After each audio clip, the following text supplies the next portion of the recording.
Hello, everyone. Welcome to today's live stream. Today is Tuesday, February 20th, 2024. I was just trying to figure out, I don't know, it's not working. I wanted to stream at the same time to YouTube and to Facebook, but Facebook wouldn't connect. So here I am on YouTube, and I'm just here for you all. Today, I want to talk a little bit about breathing. Of course, without air, there's no sound. It is what moves the vocal cords, what makes them vibrate, which then creates a frequency, which you can hear. So breathing is extremely important. And it is kind of an art form. Now, of course, everyone breathes every single day. From the time you are born, when you took that very first breath, when you came out of the womb, till now, you have been breathing. I don't know what the stats are. How many breaths do we, on average, take per year? Now, of course, if you work out and if you exercise, you take more breaths than when you're sedentary. But breathing is, of course, number one, essential to get oxygen in your body. But there are also a few things you probably have experienced that when you inhale a lot and exhale a lot, you get lightheaded. You may have tried some exercises. Hi there. I'm going to look at the comments in just a minute here. You may have tried some breathing exercises, and as you did that, you started to get a little dizzy. That is because especially when you exhale very heavily a lot, you just get dizzy. I think it has something to do with the different gases that accumulate in your body. When you inhale, of course, you take in oxygen, but exhaling a lot. I think it's about the exhale. That's the reason why you get so lightheaded. So actually slowing it down again, doing too much of deep breathing, a lot of it, that could cause dizziness. So some of the exercises we're going to go through today, you're not going to want to do for forever, but just a few times because you may get lightheaded. Now, they're just exercises. In reality, that's not how you do that, but it's just to be aware. Now, of course, we breathe every single day. We don't think much of it. But think about this, because in singing, I've had a lot of students who had a lot of trouble because while they had a very intuitive and, very natural breathing patterns when they were just going about their day, which no one thinks about breathing. We just do it. It's involuntary. You just do it automatically. But then when they started singing, they started seeing a lot of habits. And it was very tense, and it didn't feel like it was anything natural. It just felt like a struggle. And I like taking that approach that when you sing, your breathing should be in a very natural way. It is amplified in some ways, and it is more controlled and intentional. But let's be clear about the actual breathing process and what actually happens. So when you take a breath, your lungs fill with air. And as your lungs fill with air, those little bubbles, all those bubbles, they inflate. And your lungs move, right? Because they can either be devoid of air or a little bit of air in, or they can be filled with air. And, there are tests. You can test capacity. How much air can you take in? What's the volume of your lungs? And there are tests for that. You take a deep breath and you exhale, you blow into something, and then it tells you what the volume of that air, the gas that came out, was basically. So everyone's lungs, of course, has slightly different capacity. We are not talking about vibrato today. We're just talking about breathing, okay? So the way we breathe every single day, just think about it. You inhale and your lungs inflate, your ribs go out, and since your lungs inflate, things have to get kind of out of the way, right? Everything that surrounds the lungs is moved outward a bit. And then as you exhale, the lungs empty, you exhale the air, they deflate, And then everything that is around the lungs kind of comes back in.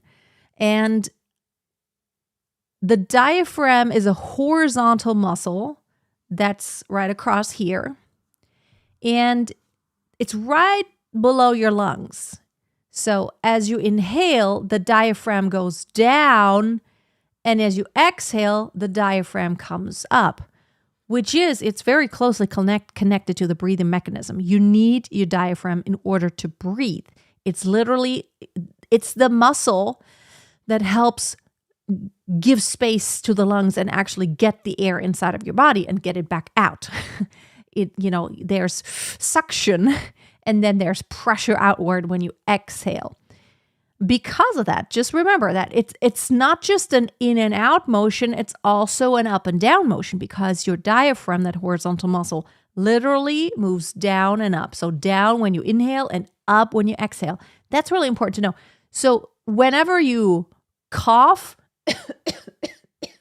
or you laugh or you have the hiccups, it's basically your diaphragm at work.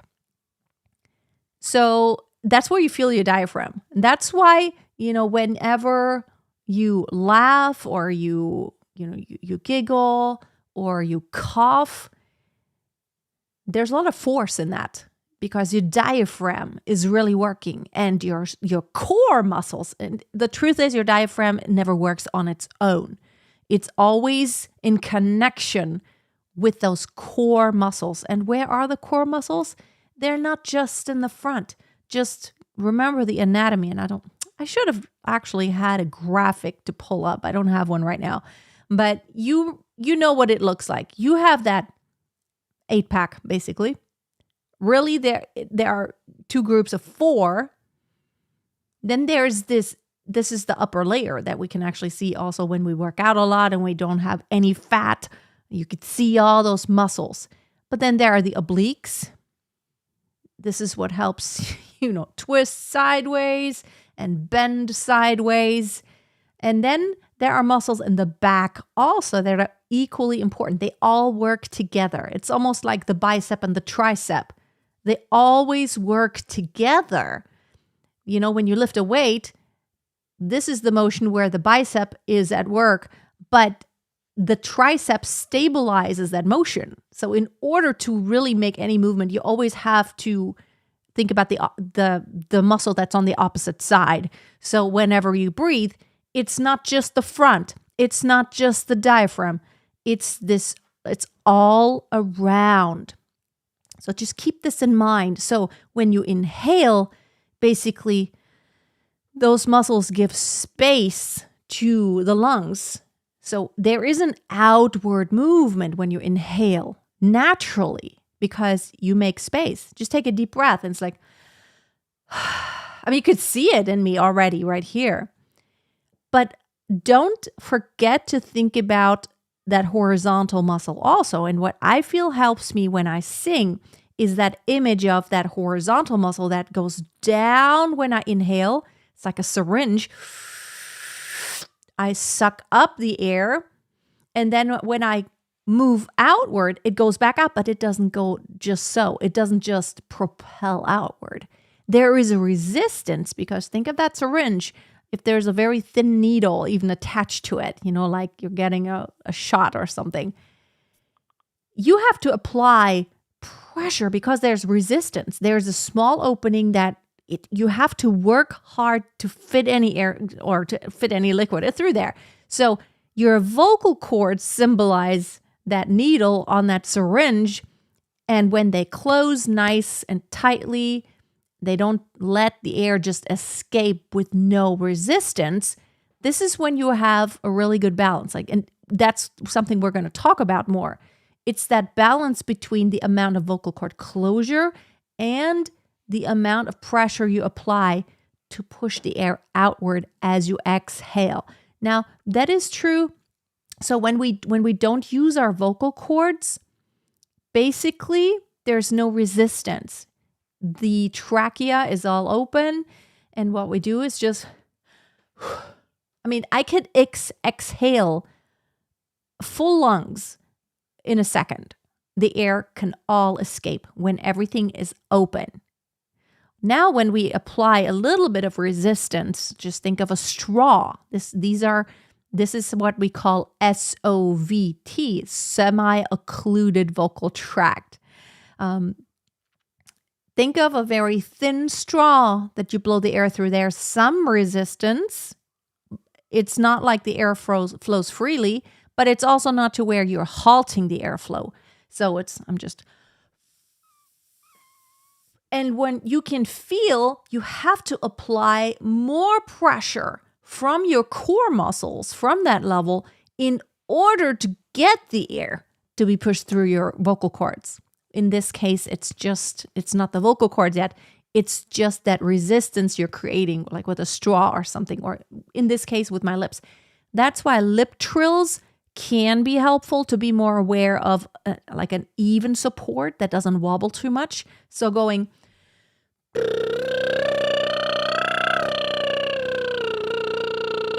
you can feel, if you're doing it right, you can feel like you really have to apply some pressure, like from the core.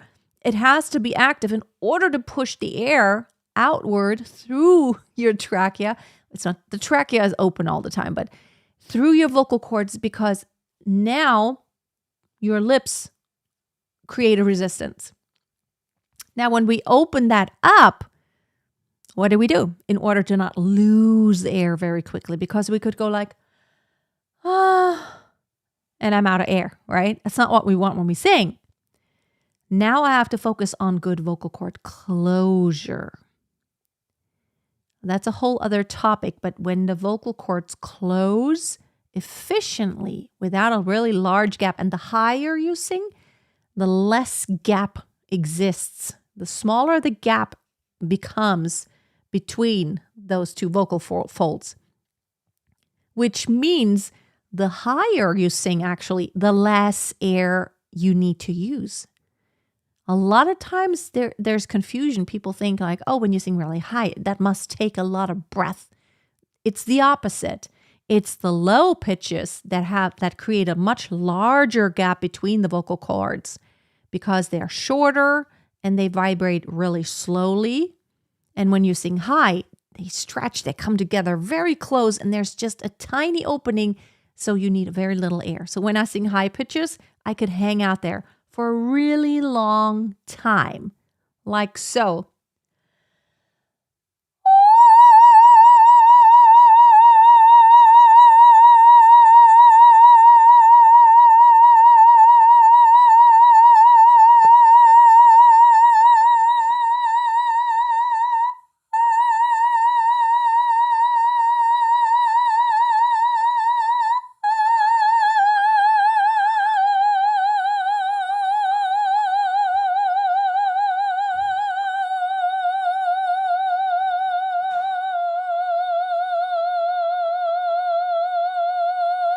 I can still have a lot of air left. See how little air I needed? I'm literally out of breath because it's almost like holding your breath because you need so little air for those high pitches. So that's the principle, that it's a good balance between vocal cord closures, creating some resistance, like right here, whatever. Those nasal sounds like or n, they're also good for that. That's also, under the category of semi-occluded vocal tract, SOVT. Good practice. But now let's go back to that breathing mechanism. So the outward movement when you inhale. Now what you don't want, here's what happens a lot. Okay, I'm going to inhale now. And now I'm going to exhale. So what you don't want in singing, what you want is like to have constant control over these muscles surrounding your lungs and the diaphragm and all that. So whenever you're kind of slouched, do it. Do it right now when you're standing or sitting. Just slouch and let go of all these muscles so that you don't have to sit up straight. Lean maybe backwards if you can. if you're in a chair, lean backwards and loosen these muscles and just realize like, okay, now they're not really working. I mean, your diaphragm is still working because you are breathing, but you're not having to hold yourself up. Now try to be tall, try to make yourself tall and not use these muscles. It's not possible. As soon as you sit up straight or you stand up straight and you make yourself tall, these muscles are all at work. They hold you in position.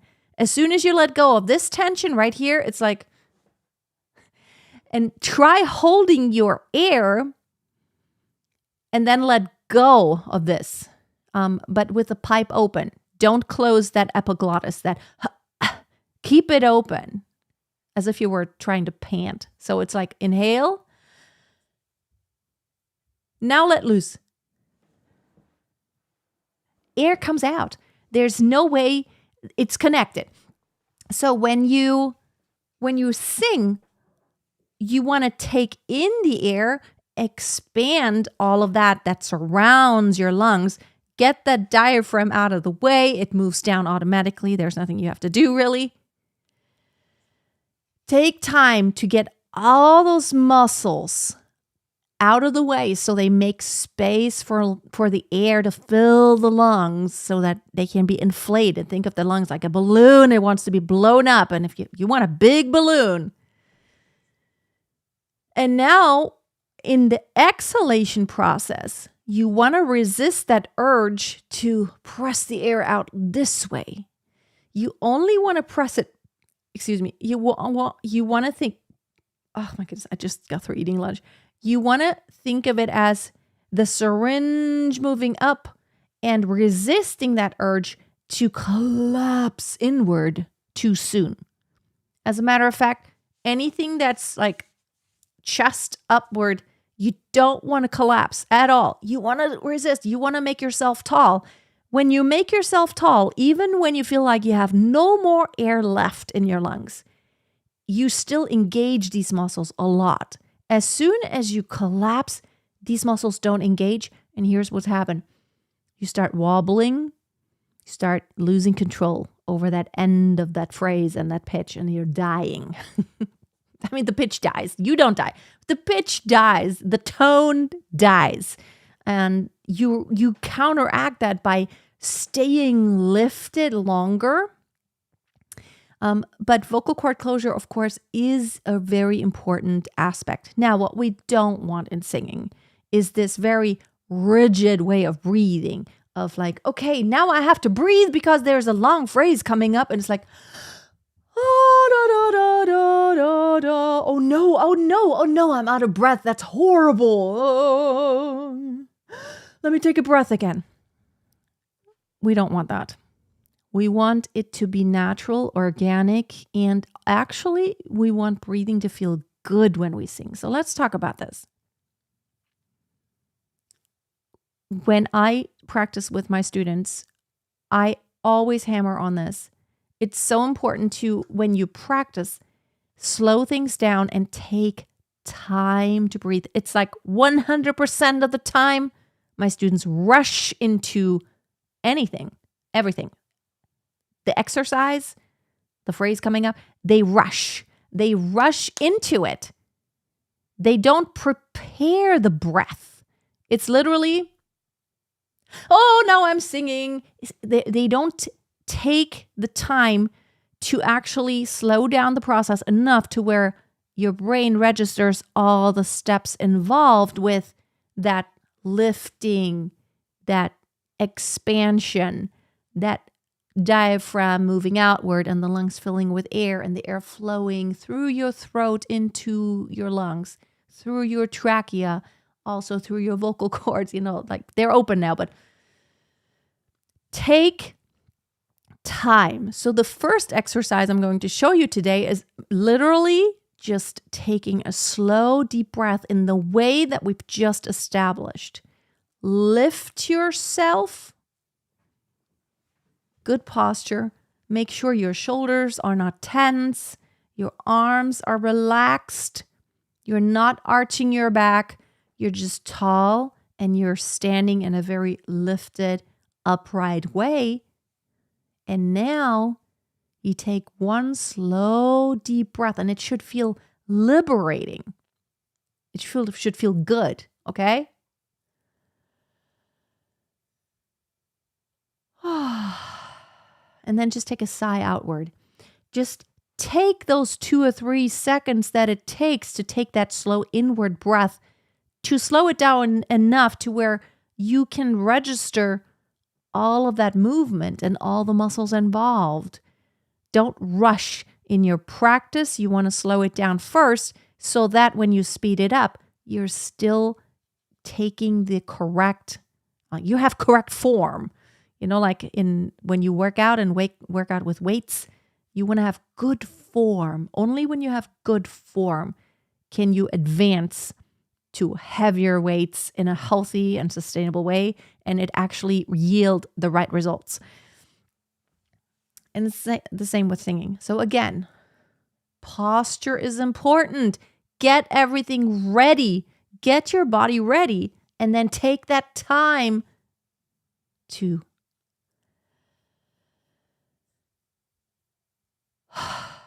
okay? Another thing that's very important as you're inhaling, you want to inhale through your mouth. Why?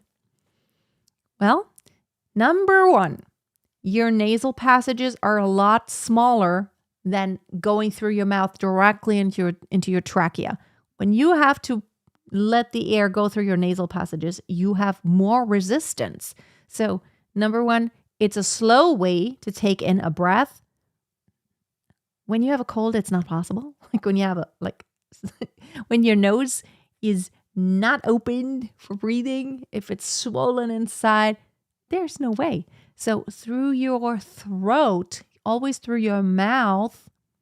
The next reason why you should not breathe through your nose most of the time, like when you have a lot of time, like the intro or the interlude, and something's very emotional, you can go,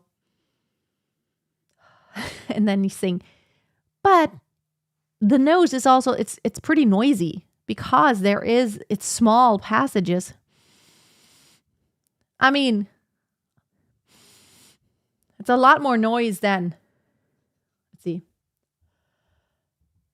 that's very noisy, and that isn't. So when you sing with a microphone, especially when you take a fast breath, that's not feasible. That's just not feasible. And the last reason, there's a hair on this. This bothers me. Hold on. There you go. The last reason really is you don't want to have this constant shift between la la la la la la la. Because when I sing, I mostly exhale through the mouth, right? So it's like la la la la li lu lo la. That's kind of always, the circle is interrupted. What we want is, I speak like this, la la la la la, and da da da da, da da da. Too much inhaling now because I'm not using up the air. So it is a lot more natural actually in singing to just inhale through your mouth. And that's why I say, get used to inhaling through your mouth. In some occasions, you could breathe through your nose, but the rule is you breathe through your mouth, into your mouth. The next thing is, just think about it. You can make your throat narrow or wide. So you can have either, right? Or you can open it up as if you would when you're trying to sing a nice open ah. That pharyngeal space can open up, and what tells you about is the sound. Like the sound tells you about how open or closed you are in your inhalation process. So whenever you hear a lot of, that's pretty closed. That means it slows down the airflow. There's constriction. And also, might not sound that great when you go. It could also even put strain on your vocal cords because there's a lot of friction. That's not comfortable to do this. Okay? So when you hear this, much better versus not good. Much better. Try to open that throat up as much as possible when you inhale. Then you have better airflow inward. And now when you exhale, now exhaling has a lot to do with vocal cord closure also. But again, as you engage these muscles, you don't let the air out. Let's do another exercise, because everyone here who says, Freya, I always run out of air so quickly. Like I can usually not make it through longer phrases. Here's how to test it. A lot of times that starts with your singing habits, because you may not have good vocal cord closure. You may also not be, really firm about what register to use, where you are in your range. That sometimes plays a role also when you're in the cracks and your passaggio and you're like, it does make things breathy when you're not really intentional about what register you're using. But let's just do this. Let's just use the phrase, I love to sing. Okay. And now we're going to just take that deep breath, take your time like we just practiced. And then you're just going to speak this over and over again. And you can time yourself. Okay. So you can time yourself. So I'm going to just turn on the timer now. And I'm going to time myself. How long can I speak I love to sing and sustain this? Okay. Okay, I'm taking my breath. I love to sing, I love to sing, I love to sing, I love to sing, I love to sing, I love to sing, I love to sing, I love to sing, I love to sing, I love to sing. You can go up and down like you would when you're speaking in pitch. La la la la la. I love to sing, I love to sing, I love to sing. I love to sing, I love to sing a lot.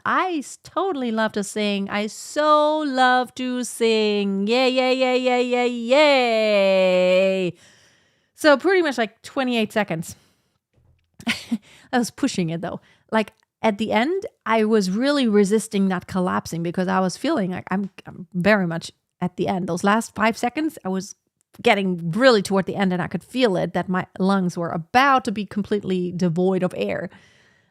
So now, if I can do it using my speaking voice, which is like a comfortable chest voice range, So now let me determine a speaking, like one pitch now that I could stay on that is in my comfortable speaking range, and see if I can sustain it for 28 seconds or so with that deep breath. After doing this once, and again, I'm talking the entire time, that also affects how long I can do it. Probably could add another 2-3 seconds if I didn't do it right after speaking. Let's do this one more time, okay? And just establish one comfortable speaking pitch. So, hello, this is the one I'm going to do. Okay, this is the one I'm going to do. Okay, ready? Wait. Take time.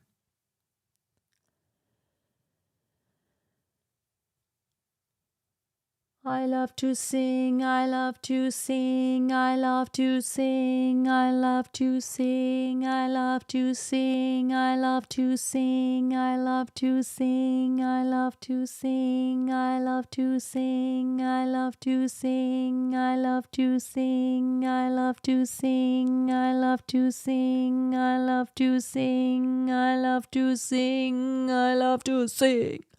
Okay, 26 or so. So yeah, pretty good. In singing, there's, I don't know when we would have a phrase that's that long.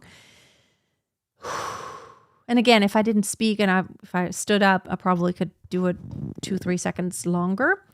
But this is proof I can even sing and hold it for such a long time. I could do that same thing with, it's harder in head voice because we would have to, maybe we would have to leave out, my camera doesn't want to focus. Hello? Hello? Hello, camera? Hello, camera? Hello?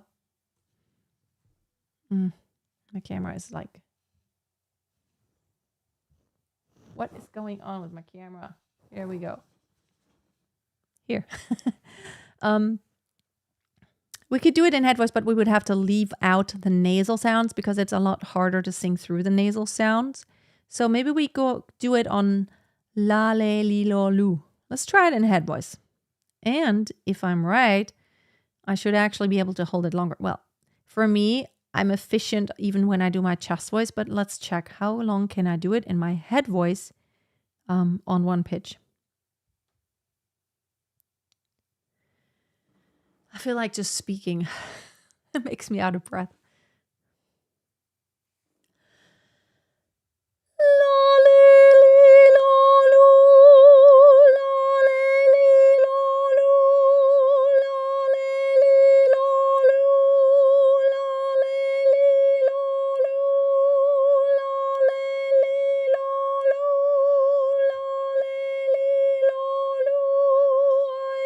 Change pitches, I could change pitches, la li li lo lo, la li li lo lo, la li li lo lo, la li li lo lo. Oh, I don't want to hold my breath anymore. I had a little more air. It's literally like, it feels like I'm like, I think it was like 42, 43, something like that. Before I felt like I was holding my breath. So in this case, I felt very much that principle is true. Yeah, that, if I'm in head voice, my vocal cords come together much, closer. So the gap is smaller between them so that the air escapes more slowly. Oh, that's a lot of work, but that's something you can do to test yourself. And here's what I always do. Like, when you feel like you have this phrase where you always feel like, oh my goodness, I just keep running out of air all the time. I can never make it through it. Dynamics. I mean, try it speaking. Try to speak through it and see if you can get there. The next step would be speak on one pitch. That's in the phrase, maybe start on the lowest pitch of the phrase, depending on how the phrase goes, if it goes really high or if it goes really low, kind of somewhere where it's most comfortable. The most comfortable pitch in your range. Try to, in the timing of the phrase. So, for example, if I were going to do Devieni non tardar from Mozart's Le Nozze di Figaro, that one phrase, finché non splende in ciel, I would try finché non splende in ciel notturna face. So if I had a hard time getting through that, I would speak it like that first in the time, in the tempo of how it's actually going to happen in the piece of music. And then I would pick one pitch and sing it on the one pitch that's most comfortable. Finché non splende in ciel notturna face. Okay, I could make it through. So it's just, you test the waters. Can I do it in my speaking voice? So first you establish, how long can I even speak on one breath? So the speaking is a good indicator of, okay, there's not like an anatomical problem that maybe you are very, very much lacking good vocal cord closure. That is possible. I had a student in the past and she had asymmetrical vocal cords. We are never 100% symmetrical, but there was quite an asymmetry. So that manifested itself by there was always this amount of breathiness, and we were like working. And then, eventually I said, why don't you go have your vocal cords checked out? It sounds to me, because even in the short supported phrases, it sounded like she was trying to doing everything right, but there was always this very resistant breathiness. And then it turns out, because of the asymmetry, she naturally cannot achieve the high degree of vocal cord closure. She did then continue to work with a speech therapist, which, it's about speaking habits even every single day. And they did exercises targeted even at very daily habits. It did improve somewhat. she could probably never get 100% like someone who doesn't have that asymmetry.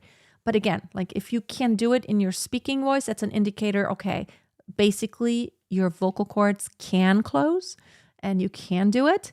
And then you sing. The next thing though is, do step-by-step approach this. The next thing in singing though is dynamics, because even that phrase that I just did, it's not finché non splende in ciel notturna face. That's just not how it works in music. There's dynamics. It's not hammering one pitch after the other at the same dynamic level, the same volume. It's like finché. I'll need to take it up a little higher, I think. Finché non splende in ciel notturna face. So there's always a give and take, and the dynamics help you not run out of air. You can pace yourself even when it comes to the volume. Don't push as much. Economize. Anticipate how long am I going to have to go. So if you blow out a lot of air in the beginning of the phrase, you might not make it to the end. This example that I'm using now, it's not a really long phrase. It's not a really long phrase. But even it could cause some singers trouble already.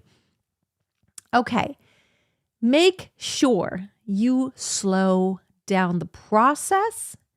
Anytime you practice, make sure you are aware of the steps and the muscles that are involved, because it will help you in the long run. Slow it down. Take time before you do an exercise or before you do that onset exercise. Really focus on feeling the muscles that are involved so that you can internalize what it feels like in that entire sequence of processes, okay? The next thing is test it out in your speaking voice and then draw the parallel to your singing voice. You may have heard about speech level singing. Now, I never took any speech level singing classes or anything like that, but the principle is logical, because in your speaking, you use the same muscles that you would for singing. Now, in singing, it's all more controlled and, it's more intense most of the time.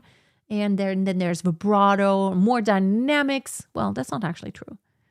In speaking, there are quicker changes in dynamics, but maybe not as much range, unless you have a lot of emotions within a very short period of time. It's like, oh my goodness. No. That's a lot of range, but in singing, there's usually much more range of dynamics. The most important thing is breathing should not feel rigid or like breathing is part of the sound of your singing voice. So it's not like it's unnecessary or it's not wanted. Think about it. Listen to your favorite singer. The sound of their breath makes it sound like it's a human being. Just think of an actor that acts his or her part without you hearing any breathing. It's like, oh, I love you so much. And I hate you. No, don't do this to me. What if you hear no breath? That's really weird. It's like, oh, I love you so much. No, I don't appreciate this. I mean, the breath is so important. So the sound of your breathing and the way you breathe, there are different ways of breathing. The practicing is always that slow breathing that we talked about. But then, of course, it can take on different shapes, depending on whether you're angry or it's more staccato. You might, instead of. So ask yourself, what's the music? How can you communicate what the music wants to communicate? And that's how your breath can take on these different colors. You still keep all the things in place. That posture, that expansion, the muscles that move outward and downward, that process and vocal cords closing more or less tightly, economizing your air, and anticipating, thinking ahead, like how long do I need? Can I breathe more often? Should I even breathe more often? Where to breathe? Oh, where to breathe? Where it makes sense. Don't just breathe randomly. You have to kind of figure out, like, where does it make sense?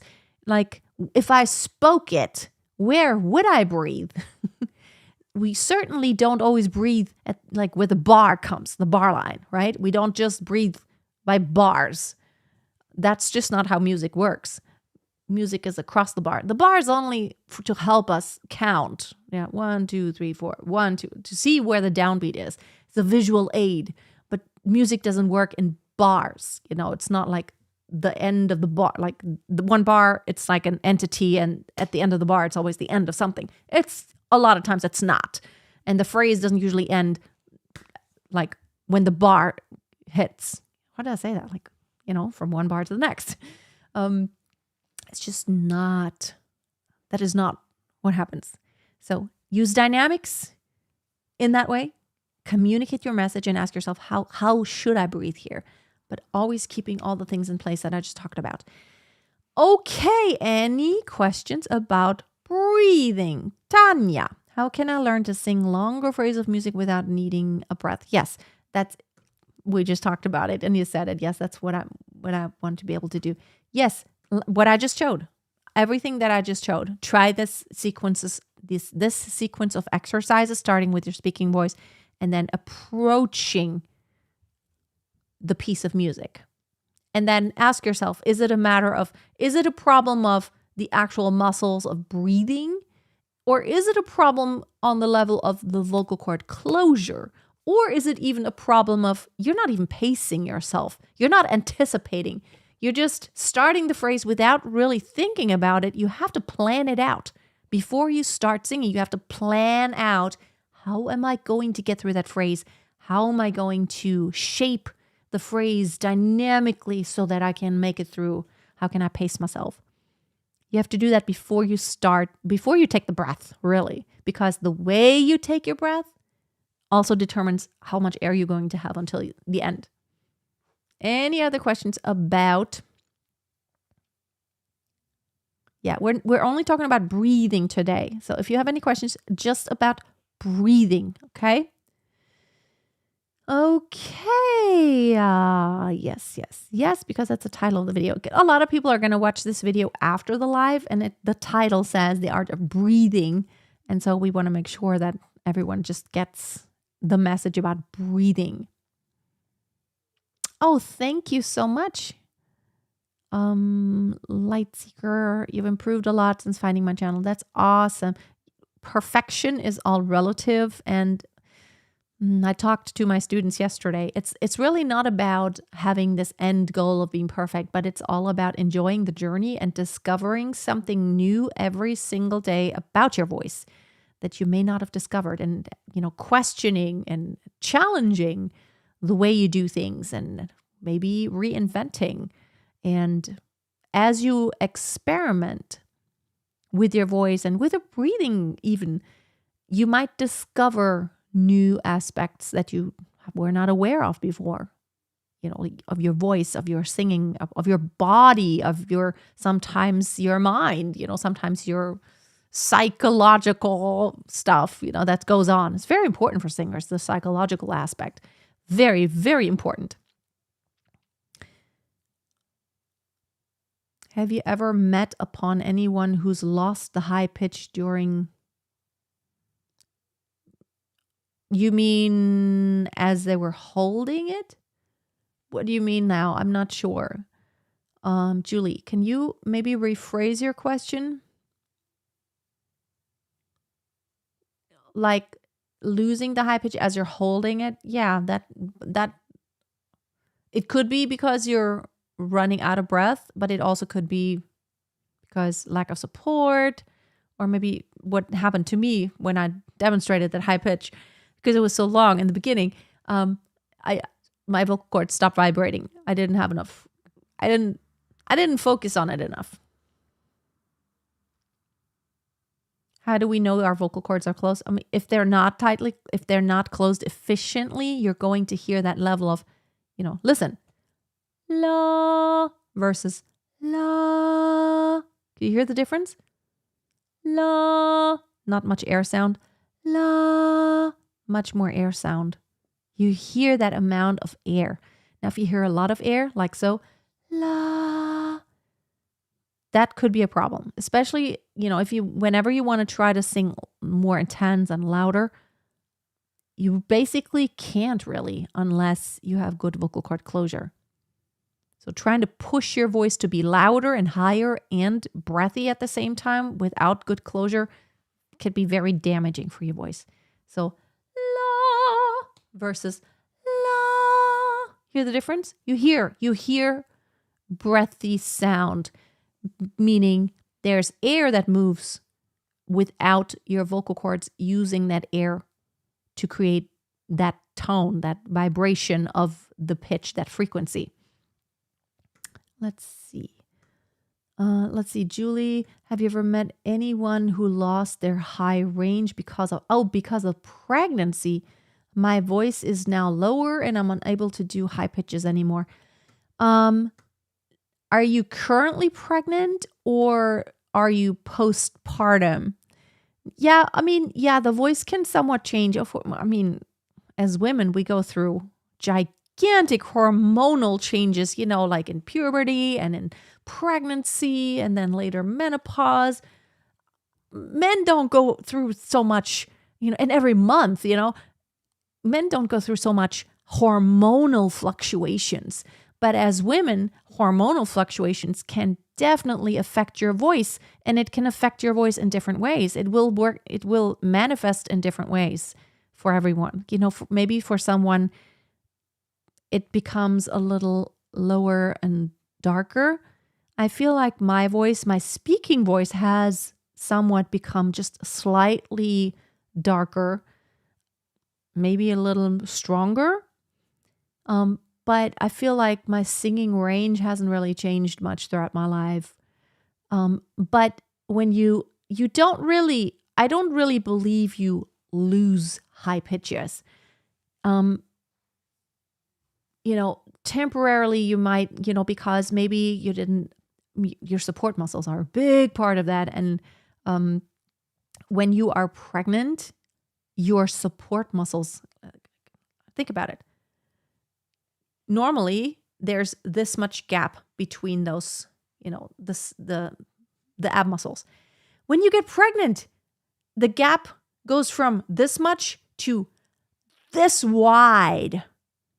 Like I was pregnant with twins. I had a singleton pregnancy and I had a twin pregnancy 2 years ago. They were born. So I'm not where I was before the twins were born. My ab muscles, although my midwife said, "Oh, it's really good," I don't feel that. I feel like it's like here under my ribs. I don't know. It's not like it was before. But that doesn't really affect my singing. I have my deep core muscles. I still have really good control over them. But during pregnancy, the support muscles will make all the difference in sustaining high notes or not. Big time. Big time. I don't know if you have an actual lower voice. Technically in pregnancy, you have high estrogen, which really shouldn't cause your voice to be low, but the lack of support muscles may make it really hard to sustain high pitches. And again, it's different for everyone how hormones affect you. Just logically, to me, I would think high estrogen wouldn't make your voice lower because estrogen is the female hormone. I'm not going there. Like the male female thing. There are people who want to change hormones. I'm not going to say more than that. And then they take the hormone of the opposite sex in order to cause certain things. You take more estrogen, and if men have high estrogen, they get, breast tissue and more fat because that is what it does. That's what biology does. It's like the hips get more fat and the chest, because that's what female hormones do. And then when you have more like testosterone, you build more muscle mass or something. Let's see. Well, Maria, when we sing in head voice and that is very breathy, that is the quality of sound we normally call falsetto. Falsetto is like a very lighter head voice that is like kind of has a breathy sound. It's very intimate sounding.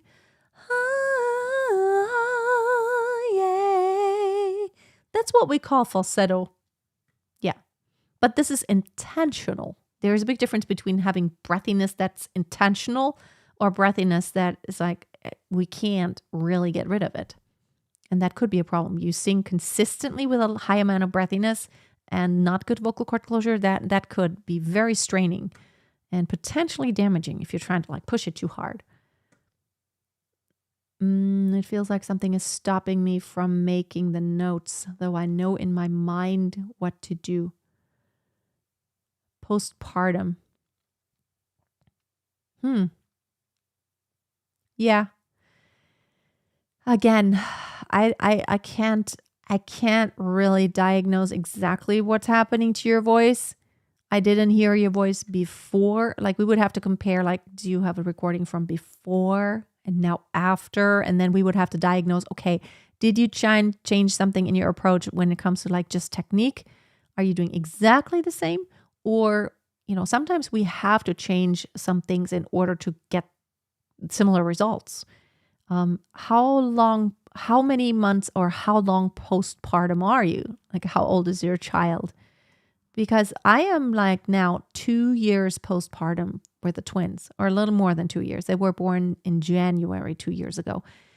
And I can honestly tell you, especially like my pelvic floor, it's so much better than right after I gave birth. I mean, wow. After giving birth, I felt like even just walking around the house the first few days, I felt like everything was going to fall out of me. Like my bladder is going to fall out. It felt so strange. My pelvic floor is pretty okay now, but 2 years postpartum, I don't know if it, does it ever get back to normal? I mean, it's pregnant with twins. That puts a lot of pressure on everything, including your pelvic floor and like my diastasis recti, which, it came back together, but I just, on the deeper layers, I just can't. I just feel like it's not the same. It's just not. I don't know if I ever will get back to, maybe I need to work out more, which is hard when you have 2 little ones. Time is always a time crunch. But anyway, I need to really wrap it up, but I would just be interested, Julie, if you could just post like, how many months postpartum are you? Because it could take quite a while to, even for hormone levels, sometimes, depending on how long did you breastfeed, it could take a long time for hormone levels to get back to normal. And then sometimes, depending on how old you are, it's like maybe you're in your 20s, then that might not apply, but triggering, sometimes if you're like a very late bloomer mom like me, that may trigger like, perimenopause and menopause, and like suddenly everything is not like it used to be before. And hormones definitely affect your voice. Absolutely. But again, like it's a little different for everyone when it comes to how exactly hormonal changes will affect your voice.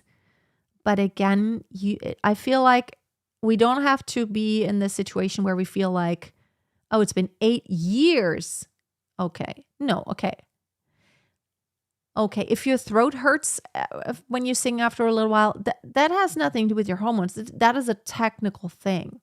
So I feel like that can definitely be addressed, and you can do something about it. You can work. To fix this. There's, if something feels uncomfortable in your voice, maybe you just didn't shift. Maybe if you're, I always say that if something in your voice changes and certain things feel uncomfortable, your repertoire, maybe you don't sing the same repertoire in the same keys anymore. Maybe you try different keys, but ask yourself, okay, it's almost like you're starting all over again. What if I were a complete beginner? What would I need to do? What would my teacher tell me? What would I need to get into place, and how would I need to train in order to, for example, achieve higher pitches? Which high end, there's a lot you can do on the high end. Low end, not so much, but high end, there's a lot you can do to expand your range on the top that is like very technical. Okay. Oh, I love talking about postpartum and pregnancy and all that and how it affects your body because, I'm also like a biology and fitness and health. I'm very passionate about that. Okay, I've been singing since I need to actually wrap it up because I have to go outside. I have to do something. I'm just going to read I Miss Apple. I recognize you. You've been here before to my live stream. I've been singing since a child and praise and worship leader for years. One Sunday I went to sing and I opened my mouth to nothing coming out. Oh yeah, and lost my voice and apparently I had no breath. I feel like I need to start all over again as a singer. Ooh, is that something that happened consistently? Then that I just so okay. Like I don't know what it could be. It could be a lot of different things. And it's really hard to know without hearing anything. Tamara, I am 12 right now. So do you think that younger opera singers should not strain their voice by attempting harder pieces? Well, hard is all relative. What you should not do is attempt pieces that require you to push your voice to sound extremely big. That's the problem usually. So if you're trying to sing Traviata, or that's dramatic and that's like that requires a big voice. I would not sing Wagner or even a lot of Verdi and Puccini is really not so good for younger singers. If you're good at singing coloraturas, you can't really damage much, but it's the size of the voice that you're trying to create that could become a problem. So typically Mozart, Bach, Handel, anything that's a little earlier, or even like Donizetti, Bellini, anything that's a little more flower-esque, that could be good for your voice. Because it's not about huge voice. If you're trying to push your voice to be too big too soon, that could damage your voice. So that's what we're always worried about when younger singers sing repertoire. We don't want that to strain to try to have this huge, gigantic, dark voice. That's not healthy. So it's really more about, stay light, practice agility, beauty, resonance. It's all good. But there's not so much danger with like that earlier repertoire. Like Mozart is always amazing. And like all these, the Italian aria songbook, it's all awesome.